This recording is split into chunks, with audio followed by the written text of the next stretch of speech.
तो welcome back कीजिए को फिर से धमाकेदार वीडियो दूंगा। इस वीडियो में कक्षा 10वीं का जो आपका साइंस यानी विज्ञान सब्जेक्ट का जो पेपर है हिंदी इंग्लिश वर्जन दोनों में आपको देखने को मिलने वाला है। चलिए फटाफट आपका जो विज्ञान का पेपर कंप्लीट कर लेते हैं क्योंकि आपके पास जो है टाइम बहुत कम बचा है, इसलिए फटाफट पूरा पूरा पेपर देख लीजिएगा। हम आपको बार बार बताते हैं जो हम क्वेश्चन पेपर आपको प्रोवाइड कराते हैं बिल्कुल आपको सेम क्वेश्चन देखने को मिलते हैं। जो आपको सही विकल्प वाले क्वेश्चन रिक्त स्थान में देखने को मिलेंगे या रिक्त स्थान वाले आपके एक वाक्य में, तो इस क्वेश्चनों को अच्छे तरीके से कंप्लीट करके जाइएगा तो तभी आपके जो है आप पे पूरा पूरा पेपर बन पाएगा। तो जल्दी से आप वीडियो को लाइक कर दीजिए और चैनल पर नए हो तो चैनल को सब्सक्राइब कीजिए। चलिए इस पेपर को जो है कक्षा 10वीं का साइंस का पेपर है तो इस पेपर को पूरा पूरा सॉल्व कर लेते हैं। तो जल्दी से वीडियो को लाइक एंड चैनल को सब्सक्राइब। तो इससे निर्देश वगैरह सभी को अच्छे से पढ़ने के बाद चलिए वस्तुनिष्ठ प्रश्न यहाँ पर 6 नंबर के हैं।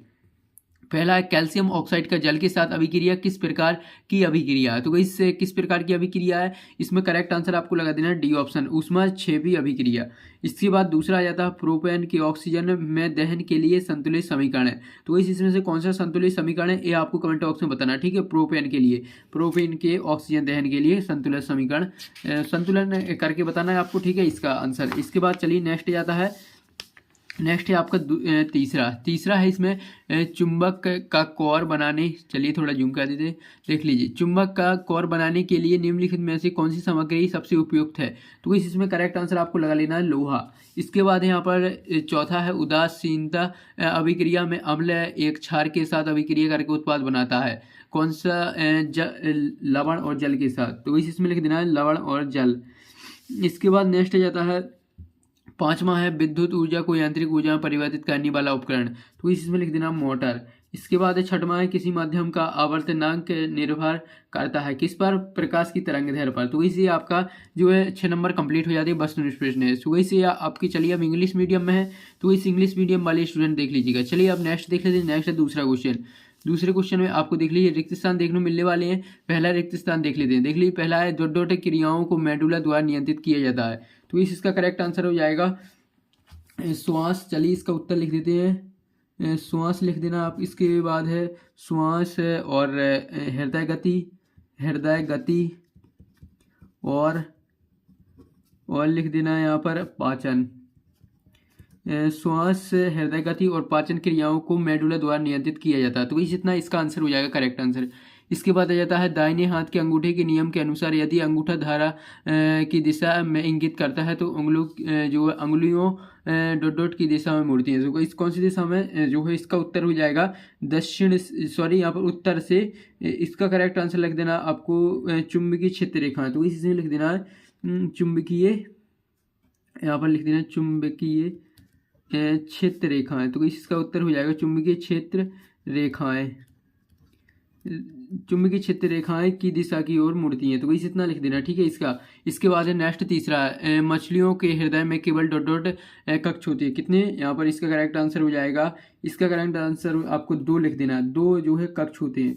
इसके बाद नेक्स्ट जाता है आँख का वह भाग जो रंग प्रदान करता है डॉट डॉट है। तो इसका लिख देना आइरिस। इसमें लिख देना आइरिस इसका करेक्ट आंसर हो जाएगा। इसके बाद नेक्स्ट जाता है, नेक्स्ट है आपका इसमें क्वेश्चन दूसरा का है। पांचवा क्वेश्चन देख लेते हैं अब। डॉट डॉट में ऊर्जा का प्रवाह एक दिशा में होता है। तो इसका उत्तर हो जाएगा परिस्थितिकी तंत्र में, परिस्थितिकी तंत्र इसका करेक्ट आंसर हो जाएगा। तो इसमें क्या लिख देना है परिस्थितिकी तंत्र में ऊर्जा का प्रवाह एक दिशा में होता है। इसके बाद छठवां है जब कोई अम्ल धातु के साथ अभिक्रिया करता है तो डॉट डॉट गैस उत्पन्न होती है, कौन सी, हाइड्रोजन। इसमें लिख देना हाइड्रोजन इसका करेक्ट आंसर हो जाएगा, ठीक है। तो जल्दी से लगा लीजिए, ये आपके रिक्त स्थान कंप्लीट हो जाते हैं। इसके बाद इंग्लिश मीडियम में फिल इन द ब्लैंक्स। चलिए अब आपके आ जाते हैं क्वेश्चन 3। क्वेश्चन 3 में आपको निम्नलिखित कथनों के सही गलत लिखना है। चलिए 6 नंबर के हैं। पहला है प्रतिवर्ती क्रिया में शामिल अंग मेरुरज्जु, मोटर न्यूरॉन और मस्तिष्क है। तो इसे आपका असत्य हो जाएगा। इसके बाद है दूसरा अम्लों का पीएच मान 7 से अधिक होता है। तो इसे भी असत्य हो जाएगा क्योंकि 7 से कम होता है। इसके बाद है किसी रासायनिक अभिक्रिया में उत्पादों का द्रव्यमान हमेशा अभिकारकों के द्रव्यमान के बराबर होता है। तो इसका तीसरे का करेक्ट आंसर राइट हो जाएगा यानी सत्य हो जाएगा। इसके बाद है चौथा प्रकाश के एक माध्यम से दूसरे माध्यम में समान गति से यात्रा करने पर आवर्तन होता है। तो इसका करेक्ट आंसर हो जाएगा असत्य।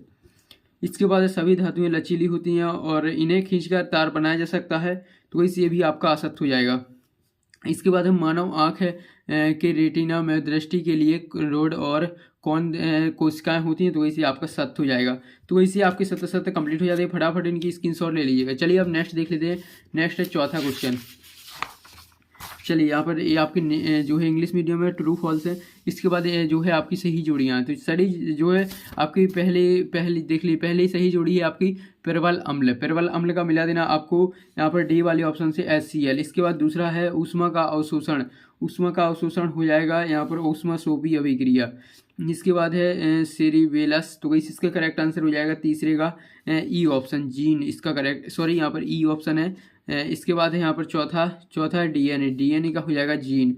इसके बाद है मेंडले, तो इसे मेंडले इसका करेक्ट आंसर हो जाएगा यहाँ पर अनुवांशिकता के नियम, तो इसका 5वां लगा देना। ठीक है, 6वां हो जाएगा AQ प्रतीक है, तो इसमें पदार्थ पानी में घुल जाता है, तो इसी आपका 6वां हो जाता है। तो इसी आपके जो सही जोड़ियाँ कंप्लीट हो जाती हैं। इसके बाद इंग्लिश मीडियम में है। चलिए अब इसके बाद 5वां क्वेश्चन कंप्लीट कर लेते हैं। 5वां है एक शब्द वाक्य में उत्तर लिखना है, जो कि पहला है देख लीजिए 2 धातुओं को उदाहरण दीजिए जिसका गलनांक कम होता है, तो इस 2 धातुओं के नाम लिखना। देख लीजिए इसका उत्तर, चलिए हमें लिख देते हैं सीजियम। इसके लिए लिख देना सीजियम और यहाँ पर गैलियम, तो इसमें सीजियम और गैलियम इसका करेक्ट आंसर हो जाएगा। तो ये आपका पहले का करेक्ट आंसर है। इसके बाद दूसरा, किसी क्षण चुंबक के बार चुंबकीय क्षेत्र रेखाओं की दिशा क्या होती है, तो इसमें लिख देता हूँ उत्तर से दक्षिण इसका करेक्ट आंसर हो जाएगा। ठीक है, इसके बाद नेक्स्ट जाता है। नेक्स्ट तीसरा, मानव का सामान्य रक्तचाप क्या है, तो इसमें लिख देना है 120/80 mm, फिर हो जाएगा Hg, तो इसे इसका आंसर हो जाता है। चलिए अब चौथा देख लेते हैं। तो वैसे रहा इसका चौथा, मानव मस्तिष्क का कौन सा भाग सोचने, सुनने, सूंघने और देखने के लिए विशेषीकृत है, तो वैसे इसमें लिख देना आपको अग्र मस्तिष्क इसका करेक्ट आंसर हो जाएगा। ये आपका जो है इसका आंसर हो जाता है। इसके बाद है यहाँ पर मायोपिया को ठीक करने के लिए कौन सा लेंस का उपयोग किया जाता है, तो इसमें लिख देना अवतल लेंस इसका करेक्ट आंसर हो जाएगा। इसके बाद नेक्स्ट जाता है। नेक्स्ट है एथेन का रासायनिक सूत्र क्या है, तो इसका रासायनिक सूत्र हो जाएगा C2H4। तो इससे आपके एक बाकी कंप्लीट हो जाते हैं। फटाफट इनकी स्क्रीनशॉट ले लीजिएगा। अब आ जाते हैं आपके इंग्लिश मीडियम में। चलिए अब आपके प्रश्न देख लेते हैं। प्रश्न है एथेन की इलेक्ट्रॉन डॉट संरचना बनाइए। 2 नंबर क्वेश्चन इसका अथवा है मीथेन की इलेक्ट्रॉन डॉट संरचना बनाइए, तो इससे आपके इथेन और मीथेन की बनाना। ठीक है, इसके बाद 7वां है निम्नलिखित अवयवों के प्रतीक चिन्ह बनाइए जो परिपथ आरेख में उपयोग किए जाते हैं, तो इस बैटरी और प्रतिरोधक। इसके अथवा में दिया हुआ किसी चालक का प्रतिरोध किस पर निर्भर करता है, 2 कारकों के नाम लिखना है।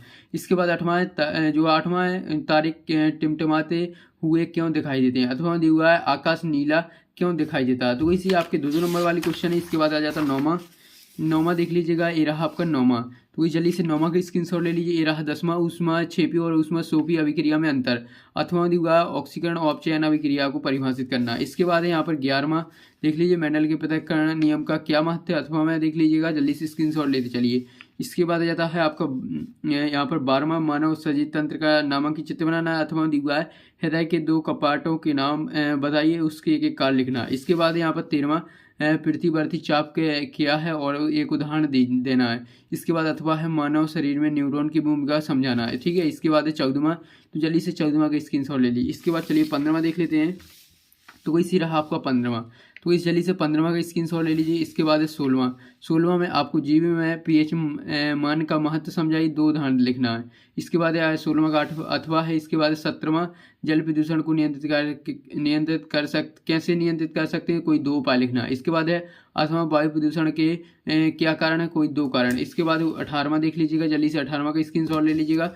इसका अथवा देख लीजिए 18वां का, तो इसी रहा 18वां का अथवा, इनको परिभाषित करना है। ठीक है, इसके बाद है यहाँ पर 19वां, तो इस 19वां का स्क्रीनशॉट ले लीजिए। इसके बाद है 20वां, तो इसी 20वां रहा, ये इसका अथवा है, IUP से नाम लिखना है। ठीक है, इसके बाद 21वां, इसमें जो है इसके कार्य लिखना है। चलिए फटाफट ये आपका 21वां हो जाता है। 22वां देख लीजिए, ये रहा आपका 22वां। इसके बाद है इसका अथवा, देखो इस 22वां का अथवा है। इसके बाद है यहाँ पर 23वां, जो है आपका लास्ट क्वेश्चन। तो वैसे आपके पूरे पूरे 23 क्वेश्चन कंप्लीट हो गए।